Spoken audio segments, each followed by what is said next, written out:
Hello friend, आज अपन class 10th का exercise number 3 है, दो चर वाले रैखिक समीकरण। तो सबसे पहले इसका इंट्रोडक्शन अपन कर देते हैं कि दो चर वाले रैखिक समीकरण क्या होते हैं। ठीक है, मैं रैखिक समीकरण युग्म लिख देता हूँ। देखो, युग्म का मतलब हो जाएगा दो चर वाला रैखिक समीकरण दो होने चाहिए। यहाँ पे लिखा हुआ दो चर वाले, यानी कि दो रैखिक समीकरण होने चाहिए। युग्म का मतलब हो गया दो हो गए। ठीक है, देखो इसका जो व्यापक रूप होता है, रैखिक समीकरण है, इसका व्यापक रूप कैसे लिखते हैं? a1x plus b1y plus c1 बराबर 0। दूसरा युग्म का मतलब हो गया अब दो रैखिक समीकरण होने चाहिए। ठीक है, एक तो ये हो गया a1x plus b1y plus c1, दूसरा है a2x plus b2y plus c2 बराबर 0। ये आपको ध्यान में रखना है। क्वेश्चन नंबर, अब इसमें अपन क्वेश्चन नंबर फर्स्ट और सेकंड करेंगे। फर्स्ट और सेकंड करने के लिए जिन जिन चीज़ों की अपने को ज़रूरत पड़ेगी वो पूरा अपन 2 मिनट के अंदर कर लेंगे। ठीक है, तो इसके अंदर आपको ये ध्यान रखना है कि देखो चर कितने चर? दो चर। दो कौन कौन से इसके अंदर चर हैं? एक x है और एक y है। ठीक है, अगर इस तरीके से होता है ये ax plus bx plus c बराबर 0, बताओ इसके अंदर चर कितने हैं? सर एक ये रहा, एक ये रहा। दो चर नहीं है इसमें एक ही चर है और उसका नाम है x।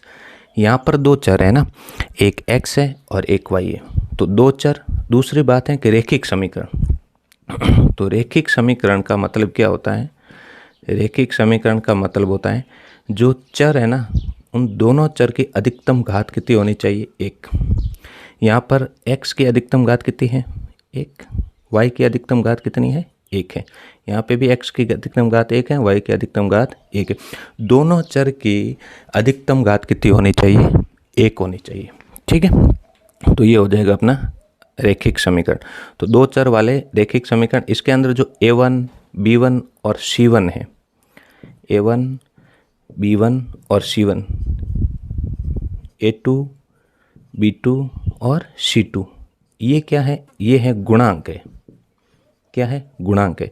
और ये हमेशा जो गुणांक है वो क्या होते हैं? वास्तविक संख्या होती हैं। क्या होती है? वास्तविक संख्या।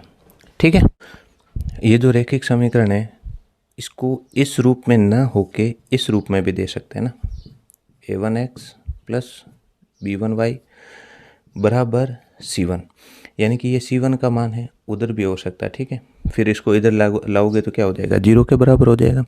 तो इस तरीके से लिखा हुआ हो सकता है। ठीक है, b2y बराबर c2। इसका जो सेकंड पॉइंट है, बस क्वेश्चन नंबर सेकंड के लिए ये ध्यान रखना है।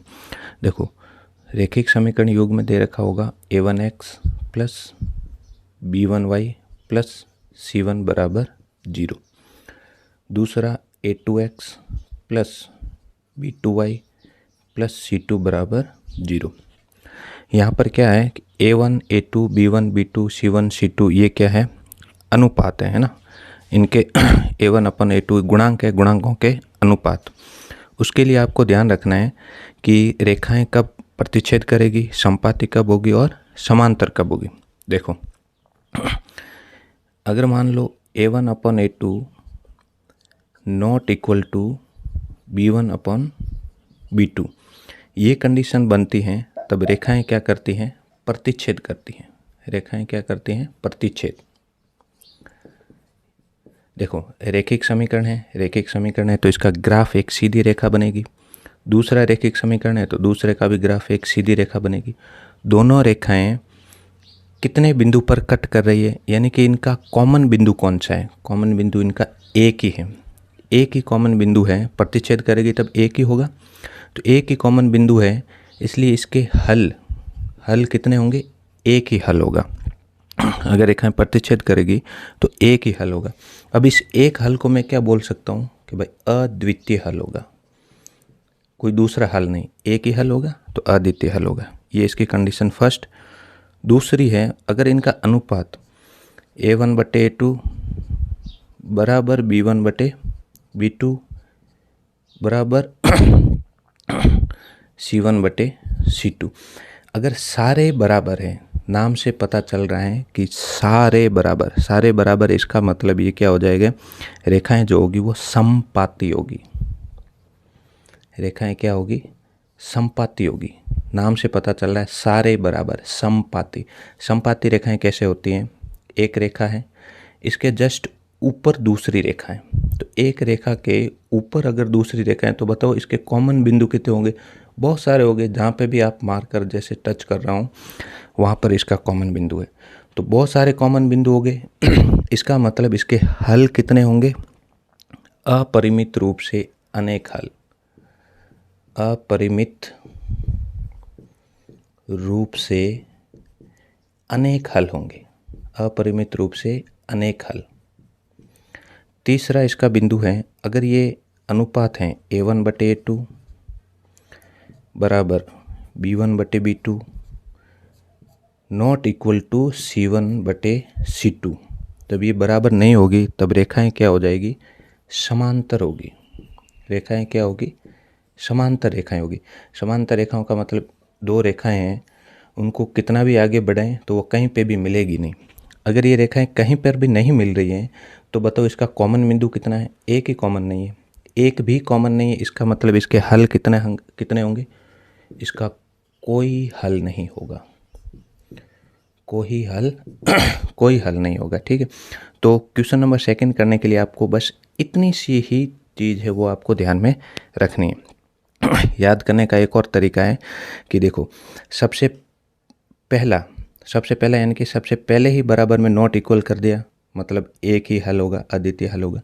सारे बराबर है मतलब सारे बराबर समपाती का मतलब अनेक हल। और अब देखो कंफ्यूज यहाँ होता है कि यहाँ पर आपने पहले बराबर नॉट इक्वल कर दिया है, तो अब यहाँ पर नॉट इक्वल नहीं करना है, यहाँ पर नॉट इक्वल करना है। यानी कि जो ये अनुपात है A1/A2 B1/B2 C1/C2, अगर सबसे पहले सॉल्व करते करते यही नॉट इक्वल हो जाए, पहला ही नॉट इक्वल हो जाए, इसका मतलब एक ही हल होगा, कोई हो ही नहीं। ठीक है, कोई नहीं हो मतलब अनेक हल होंगे। और अगर लास्ट वाला आ जाए, लास्ट में नॉट इक्वल आ जाए, मतलब कोई हल नहीं होगा। ये इसको याद करने का तरीका है।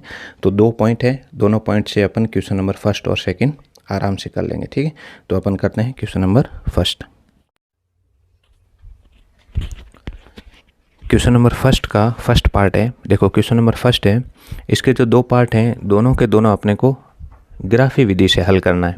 ठीक है, तो क्वेश्चन क्या है मैं पढ़ लेता हूँ। उसकी जो मेन लाइन है, मुख्य लाइन है, वो तो मैंने लिख दी है, लेकिन क्वेश्चन क्या है आप भी अपनी किताब है वो थोड़ी पास में रखें। क्वेश्चन है, कक्षा 10 के 10 विद्यार्थियों ने एक गणित की पहेली सॉल्व किया है।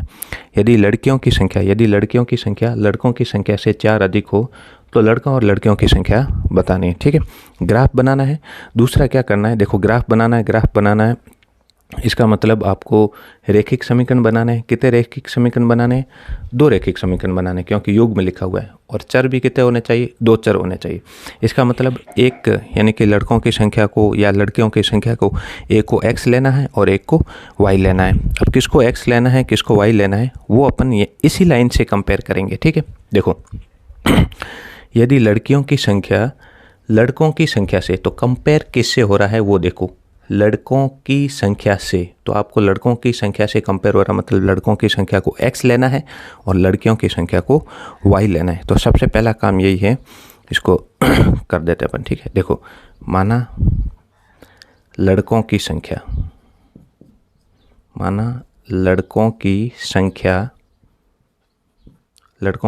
कितनी मान लेते हैं अपन, x। अब लड़कों की संख्या को ही x क्यों माना है, आप ध्यान दें, क्योंकि लड़कों की संख्या से कंपेयर किया है लड़कियों की संख्या को, इसलिए लड़कों की संख्या x है तथा लड़कियों की संख्या कितनी ले लो आप, y ले लो। अब आपको 2 रेखिक समीकरण बनाना है। एक रेखिक समीकरण का ग्राफ एक सरल रेखा होता है, वो मैंने बहुत पहले बता रखा है, रेखिक बहुपद में भी बता रखा है। ठीक है, तो पहला समीकरण कैसे, 2 समीकरण तैयार करने हैं। पहला समीकरण कैसे करेंगे, देखो पहला समीकरण पहली लाइन से, क्वेश्चन की पहली लाइन है कक्षा 10 के 10 विद्यार्थी, तो 10 विद्यार्थी, इसका मतलब लड़का और लड़कियां दोनों की संख्या को मिलाकर कितना हो गया 10। तो पहला समीकरण यहीं से बन जाएगा x प्लस वाई बराबर 10। लड़कों की संख्या प्लस लड़कियों की संख्या मिलकर कितना है 10। ये तो हो गया अपना समीकरण नंबर फर्स्ट। अब समीकरण नंबर सेकंड कैसे बनाना है, यहाँ से देखो, लड़कों की संख्या से 4 अधिक हैं। कौन? लड़कियों की संख्या है वो लड़कों की संख्या से 4 अधिक है। देखो क्वेश्चन लाइन भी पढ़ते जाओ और यहाँ पर भी ध्यान दो। लड़कियों की संख्या है वो क्या है? लड़कों की संख्या से, अब देखो लड़कियों की संख्या, लड़कों की संख्या से 4 अधिक है। बस ये इतना सा काम आपने करते ही पूरा क्वेश्चन सॉल्व हो गया। ठीक है, तो अपने पास 2 समीकरण आगे हैं, दोनों समीकरण का ग्राफ बनाना है। ठीक है, ग्राफ बनाने के लिए 2 बिंदु की जरूरत पड़ेगी। देखो रेखिक समीकरण का ग्राफ एक सरल रेखा होती है। अब आप सरल रेखा कैसे खींचोगे? जब आपके पास 2 बिंदु होंगे तभी सरल रेखा खींचोगे। एक बिंदु के जो निर्देशांक होते हैं वो क्या होते हैं? x, y। दूसरे बिंदु के भी x, y। यानी कि एक ही समीकरण से आपको पहले तो 2 बिंदु निकालने हैं। जैसे ही आपने 2 बिंदु निकाले तो फिर आप सीधा ग्राफ खींच सकते हो। इसी तरीके से दूसरे के भी 2 बिंदु निकालने हैं। ठीक है, फिर ग्राफ में देखना है कि ये कितनी जगह पे कट कर रहा है और उसका दोनों ग्राफ जिस बिंदु पर कट कर रहे होंगे तो वहाँ एक तो x का मान आएगा और एक y का मान आएगा। जो x का मान होगा वो लड़कों की संख्या, y का मान होगा वो लड़कियों की संख्या। अब देखो मैं क्या करता हूँ, समीकरण फर्स्ट से यहाँ देखो, समीकरण फर्स्ट से x और 2 बिंदु निकालता हूँ। ठीक है, देखो x प्लस वाई बराबर 10 है। यहाँ आप क्या करो, x बराबर 0 करो। तो x बराबर 0 किया तो y बराबर कितना आ गया? 10 आ गया। एक बार y बराबर 0 करो तो y का मान 0 किया तो x का मान कितना आ गया? 10 आ गया। बस इतनी सी चीज़ आपको ध्यान में रख। अब दूसरे समीकरण के भी 2 बिंदु निकाल देते हैं। दूसरा समीकरण है अपने पास y बराबर x प्लस 4। पहले अपन क्या करते हैं कि y बराबर 0 करो। तो y बराबर जैसे 0 किया, यहाँ सॉल्व कर देता हूँ। ठीक है, y बराबर 0 बराबर x प्लस 4। x इधर आएगा या फिर ये प्लस के 4 इधर आएंगे तो क्या हो जाएगा? x बराबर माइनस के 4। तो पहला बिंदु तो ये आ गया। मैं यहाँ सारणी में है लिखता जाऊँ। ठीक है, ये सारणी बन गई। तो यहाँ ये x का, ये y का, इस वाले समीकरण के लिए y बराबर 0 रखा मैंने, y बराबर 0। तो y बराबर जैसे ही 0 रखा तो x का मान कितना आ गया? माइनस का 4। एक बिंदु तो ये आ गया, क्या आ गया? माइनस का 4, 0। दूसरा बिंदु, दूसरे में आप x बराबर 0 रख दो। दूसरे में क्या करो? x बराबर 0 रखो। तो जैसे मैंने x बराबर 0 रखा तो y बराबर कितना आ गया? 0 प्लस 4 कितना हो गया? 4। तो x बराबर 0 रखा तो y बराबर कितना आ गया? 4। यानी कि ये आ गया 0,4। तो अपने पास पहले तो सबसे पहला इसमें काम क्या था कि भाई अपन किसका मान x ले और किसका y ले। तो x उसका लो जिससे कंपेयर किया, जिससे तुलना की जा रही हो, उसका x लो और दूसरे का y लो। तो इसकी पहली लाइन है कक्षा 10 के कुल 10 विद्यार्थी हैं, इसलिए दोनों का योग 10 के बराबर, एक समीकरण आ गया। दूसरा है कि लड़कियों की संख्या, लड़कों की संख्या से 4 अधिक है, लड़कों की संख्या से 4 अधिक है, इसलिए x प्लस 4। 2 समीकरण आ गए। पहले समीकरण से 2 बिंदु निकाल दिए अपन ने, एक बार x को 0 किया, एक बार y को 0 किया। ठीक है, दूसरे समीकरण से भी 2 बिंदु निकाल दिए, एक बार x को 0 किया, एक बार y को 0 किया। अब अपने पास जब दो निर्देशांक आ गए हैं तो अब अपन ग्राफ बनाते हैं। ठीक है, अपने पास 2 समीकरण थे, x प्लस वाई बराबर 0। इससे अपने पास 2 निर्देशांक आ गए हैं। ठीक है, कौन कौन से आए हैं? 0,10 और दूसरा है 10,0। ठीक है, इससे भी 2 निर्देशांक आ गए थे अपने, 0,4 और दूसरा है माइनस का 4,0। ठीक है, पहले अपन इसका ग्राफ बनाते हैं। ठीक है, अब पहला बिंदु कौन सा है? 0,10। x का मान 0 और y का मान कितना है? 10। तो x का मान 0 और y का मान 10 है, ये रहा। तो पहला बिंदु अपने पास ये आ गया, ठीक है, ये यहाँ पर ऐसे कर दिया। दूसरा बिंदु देखो 10,0, x का मान 10 है, x का मान 10 है और y का मान 0, तो y का मान 0 तो इसी लाइन पर होगा x एक्स पर। x का मान 10 है, y का मान 0, तो इन दोनों बिंदुओं को आप मिला दो तो ये अपना पहला समीकरण बन जाएगा, ठीक है। आप निर्देशांक लिख देना, x बराबर इसमें कितना है 0,10, इसमें है x बराबर 10, y बराबर 0, और ऊपर जो है समीकरण है वो समीकरण भी लिख देना, ठीक है। समीकरण क्या है, x प्लस वाई बराबर 10, x प्लस वाई बराबर कितना है 10 है, x प्लस वाई बराबर 10, ठीक है। अब आओ दूसरे समीकरण से ग्राफ कैसे बनता है, x का मान 0, y का मान 4, x का मान 0, y का मान 4, ये रहा, ये है 0,4, ठीक है। दूसरा है x का मान -4, x का मान -4 ये रहा और y का मान 0, तो x का मान -4 और y का मान है 0, तो आप इसको जैसे मिलाओगे, इसको आप ऐसे दोनों बिंदु को मिलाओगे, ठीक है। तो ये जिस बिंदु पर कट करेगा उस बिंदु के निर्देशांक देखने हैं, ठीक है। तो ये जिस बिंदु पर कट करेगा वहाँ पर इस बिंदु के निर्देशांक देखने, तो इसको आप जब मिलाओगे तो ये x एक्स पर तो आ रहा है 3 और y एक्स पर आ रहा है 7, इस तरीके से मिलाओगे, ठीक है। तो ये जो बिंदु है, जिस बिंदु पर दोनों ग्राफ आपस में कट किया है, ये ग्राफ आ रहा है 3,7। 3 क्या है, x का मान, और 7 क्या है, y का मान। आपने x का मान किसका मान क्या माना था, देखो x बराबर 3 है, x क्या माना था, लड़कों की संख्या, तो ग्राफ से लड़कों की संख्या कितनी आ गई 3 और लड़कियों की संख्या, ठीक है। तो लड़कियों की संख्या कितनी आ गई, y माना था, है ना, कितनी आ गई 7। तो इस तरीके से ये सॉल्व करना है। इसका सेकंड पार्ट करते हैं और अच्छे से समझ में आएगा, ठीक है। Second part, question number second है, 5 पेंसिल तथा 7 कलमों का मूल्य 50 रुपये है और 7 पेंसिल और 5 कलमों का मूल्य कितना है, 46 रुपये है। पहली लाइन से पहला समीकरण बनेगा, दूसरी लाइन से दूसरा समीकरण बनेगा और 2 ही समीकरण अपने को चाहिए, और दो चर वाले 2 समीकरण, 2 चर होंगे तो 2 समीकरण जरूरी है सॉल्व करने के लिए, ठीक है। अब अपन पहला समीकरण कैसे करेंगे, तो पहले तो मानना पड़ेगा।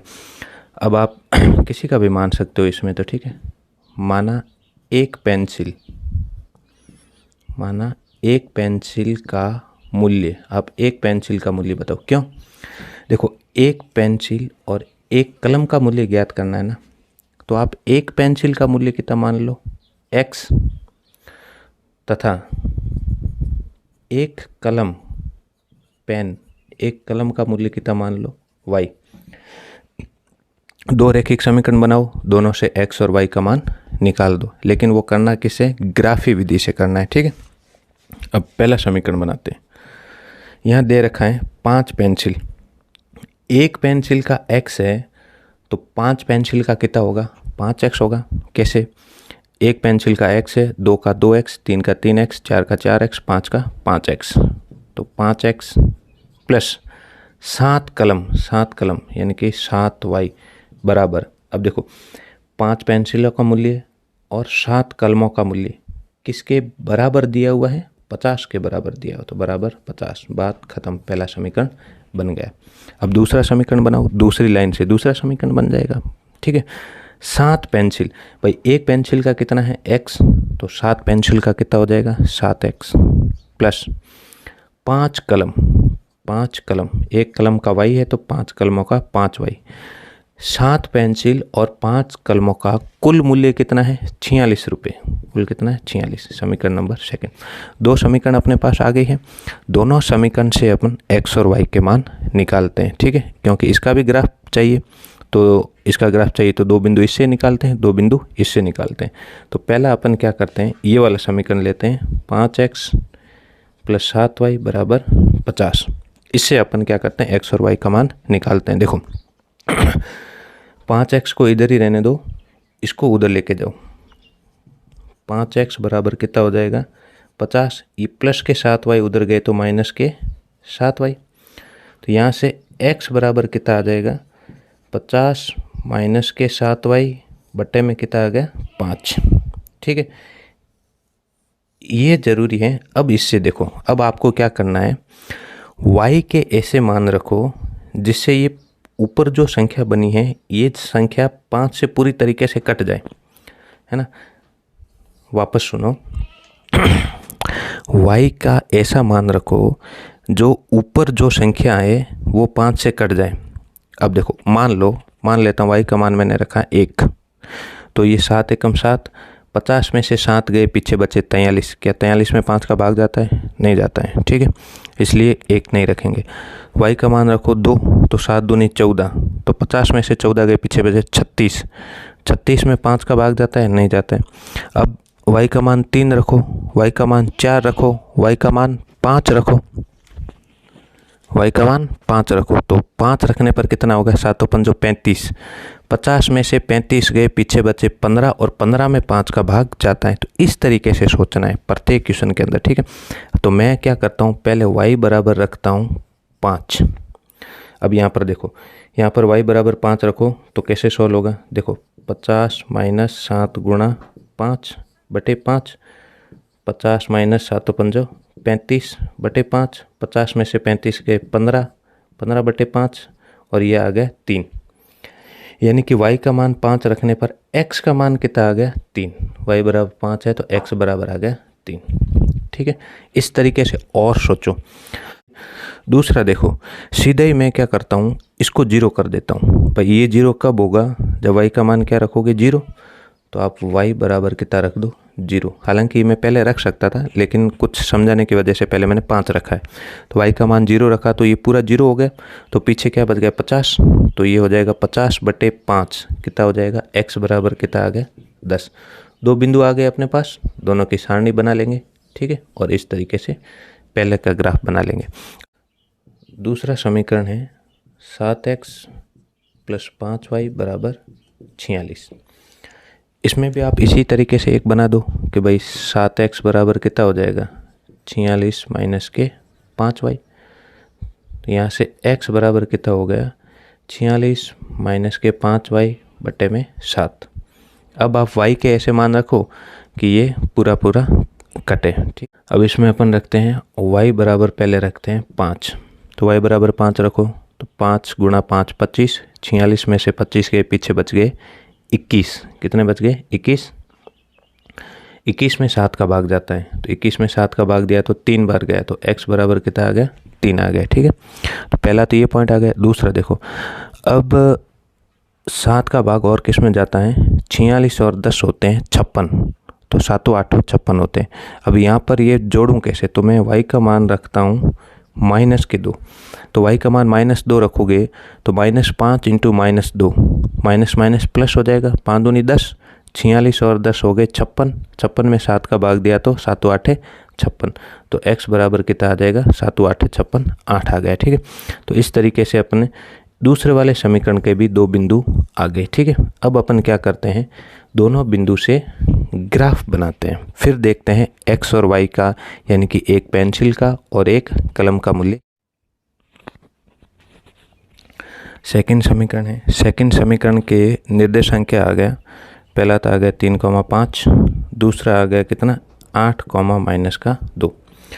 2 समीकरण है, दोनों के 2 बिंदु आ गए, दोनों बिंदु ग्राफ पे प्लॉट करते हैं। ठीक है, तो देखो पहला जो है उसमें जो बिंदु आए हैं वो क्या है? 3,5। ठीक है, तो देखो 3 कहाँ पे हैं?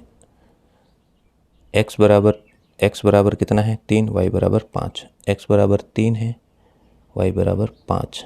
ये 5 वाली लाइन इधर है, 3 वाली लाइन इधर है। आगे बढ़ाते जाओ तो ये बिंदु आ गया कौन सा?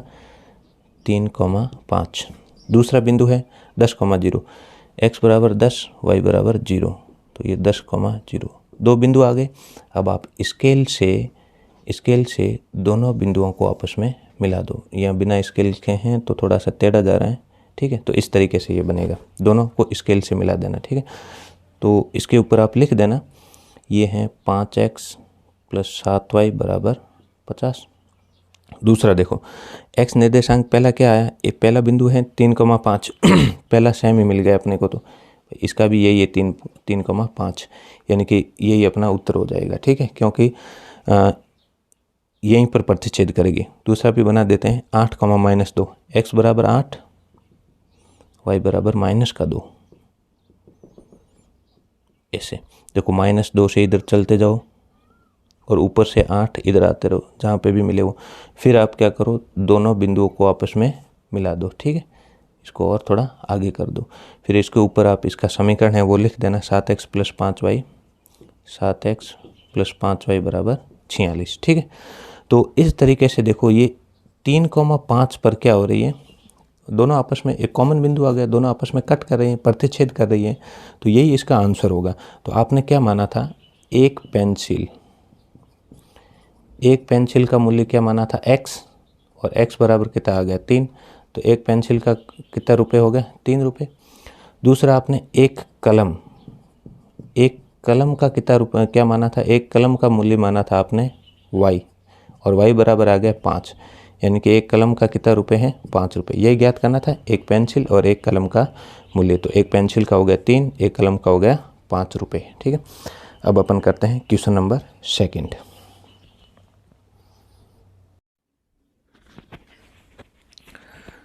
तो बच्चा क्वेश्चन नंबर 2 है कि आपको समीकरण, रैखिक समीकरण युग्म, 2 रैखिक समीकरण दिए हुए हैं। इसमें आपको अनुपातों की तुलना करनी है। ठीक है, देखो, और फिर तुलना करके बताना है कि भाई रेखाएं जो हैं वो प्रतिच्छेद होगी, समांतर होगी या समपाती होगी। ये मैंने पहले जब ये शुरू किया वीडियो तब बताया था। 3 चीज़ें हैं, 3 फॉर्मूले, वो आपको वापस देख लेने हैं। देखो, सबसे पहले क्या करते हैं, देखो इसको किस रूप का है, ये a1x + b1y + c1 बराबर 0, a2x + b2y + c2 बराबर 0। अब देखो, पहला अपन क्या करेंगे, a1 बटा a2 का मान निकालो। a1 कितना है, a1 है 5, a2 कितना है 7, 5/7। फिर b1 बटे b2 का मान निकालो। b1 कितना है -4, b2 कितना है 6, -4/6। इसको और सॉल्व करोगे तो 2 दूनी 4, 2 तिया 6, तो -2/3। अगर मान लो a1 बटे a2 और b1 बटे b2 यही अगर इक्वल नहीं आए तो बस यहीं तक सोल्व करो, फिर आगे जाने की ज़रूरत नहीं। यानी कि इस वाले में ये कंडीशन बन रही है, a1 बटे a2 not equal to b1 बटे b2।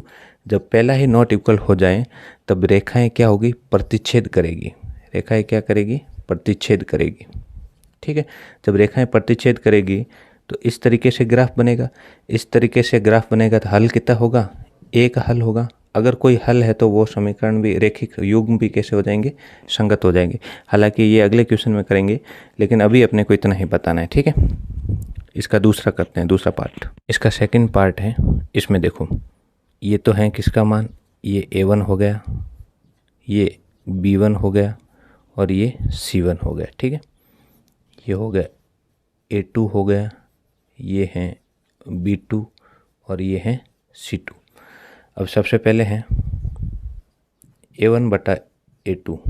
a1 कितना है 9, a2 कितना है 18, तो 9/18, 9 एकम 9, 9 दूनी 18, तो 1/2। अब याद करो b1 बटे b2, b1 कितना है 3, b2 कितना है 6, 3 एकम 3, 3 दूनी 6, कितना आ गया 1/2। c1 बटे c2 ज्ञात करो, c1 बटे c2, c1 कितना है 11। ठीक है, c1 कितना है 11 नहीं, सॉरी 12 है। ठीक है, तो c1 है 12 और c2 कितना है 24, 12 एकम 12, 12 दूना 24, कितना आ गया 1/2। यानी कि अपने पास कंडीशन क्या बन गई है, a1 बटे a2 बराबर है b1 बटे b2 बराबर है c1 बटे c2। जब सारा ही बराबर हो, सभी बराबर हो, तब रेखाएं क्या हो जाएगी, समपाती। समपाती का मतलब एक रेखा दूसरी रेखा के ऊपर इस तरीके से हो तो हल कितने होंगे इसके? अनेक हल है। अनेक हल है मतलब ये कैसा हो जाएगा? संगत हो जाएगा। ठीक है, इसका तीसरा पार्ट करते हैं। तो इसके तीसरे पार्ट के अंदर ये तो किसका मान है? A1 का। ये किसका है? B1 का। और ये है C1। ये है A2, ये है B2 और ये है C2। तो पहले अपन करते हैं A1 बटा A2। A1 है 6, A2 है 2, तो 2 एकम 2, 2 तिया 6, 3 आ गए। इसको आप लिख दो 3 बटा 1, चाहे 3 लिखो। ठीक है, दूसरा है B1 बटे B2। B1 का मान कितना है? माइनस का 3, चिन्ह के साथ में लेना है। ठीक है, माइनस का 3 बटे B2 का मान है, देखो y का गुणांक कितना है? यहाँ पे y का गुणांक है वो B1 है, तो यहाँ पे y का गुणांक कितना है? 1 है। वो भी किसका 1 है? माइनस का 1 है। तो माइनस से माइनस कट जाएगा तो कितना आ जाएगा? 3 आ जाएगा। ठीक है, C1 बटे C2। C1 की वैल्यू कितनी है? 10, C2 की है 9। अब ये आपस में कटेगा नहीं, तो फिर अपने पास कैसी कंडीशन बन गई है भाई? A1 बटे A2 और B1 बटे B2 ये तो बराबर आ गया, लेकिन C1 बटे C2 है वो इनके बराबर नहीं है। तो इस तरीके की जब भी कंडीशन बनती है तब रेखाएं क्या होती हैं? समांतर होती हैं। रेखाएं क्या होती हैं? समांतर होती हैं। इस तरीके से होती हैं, और इस तरीके से रेखाएं समांतर होती हैं तब उसके कितने हल होते हैं? कोई हल नहीं।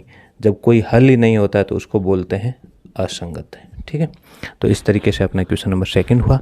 तो इसके बाद में अपन नेक्स्ट वीडियो में करेंगे क्वेश्चन नंबर 3, 4 और 5। ठीक है, तो आपको ये अच्छा लग रहा हो वीडियो तो आप इसको ज़रूर लाइक, सब्सक्राइब और शेयर करें।